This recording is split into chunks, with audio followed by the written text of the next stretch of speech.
Enemy spotted. Enemy spotted.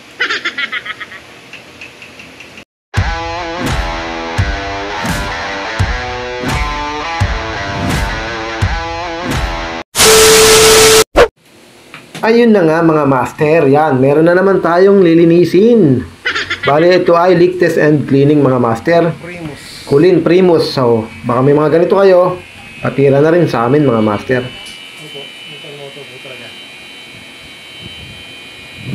Next project po yan lang. So, ayan, at unti-unti na nakakalas yung ating cover mga master. Primus.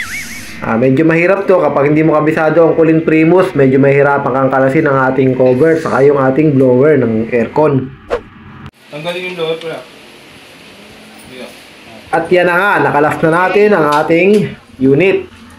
So pag ganyan na klase ng unit, hindi na kailangan ng pump down mga master. Pull down ang tawag na iba.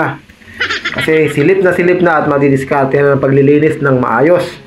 So ito, hanapin natin leak at sadly hindi natin na ipakita yung leak kung nasaan, pero doon namin nakita sa outdoor sa fittings sa flare mga master. So linisan natin to, hindi natin pakita yung ating repair, basic na yan, basta mahalaga magawa natin yung ating aircon mga master. So ulitin ko, ito ay Kulin Primus. So ayan mga master, yan, kasalukuyan nagli-leak test yung ating Master Gab. Hindi totoo yan. So, syempre, tingnan natin lahat ng mga tubings kung saan makikita yung ating leak. Pisa natin dyan. And sa paghahanap natin, tinignan natin sa indoor unit, sa mga coil nya, and sa fittings ng ating flare sa loob.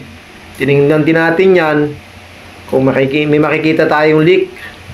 And sa paghahanap natin, sadly, wala tayong nakita. And syempre, thankful na wala lang leak dyan sa loob. And yun nga, nasabi ko kanina, hindi na natin na-videohan na may leak sa flare, sa may bulb sa ating outdoor unit. Doon po natin nakita yung leak ng ating aircon. And na-repair na natin yan. Wow naman! Hindi na nga natin na-videohan, short video lang tayo. At pakita lang natin itong ating Kulin Primus na unit at ganito linisin, ganito baklasin. So sa may mga ganitong unit, alam ko maraming na-release yan, Kulin na Primus. Mahirap kayo maghanap na maglilinis. So, palinis nyo sa amin. Ayan. Nasa cleaning na tayo mga master. At dyan natin tatapusin yung ating video. Hindi natin pakita yung pagbubuo ulit. So, na-leak repair na rin yan. And nakargahan na rin natin ng freon yan mga master, ng refrigerant. Okay na yan.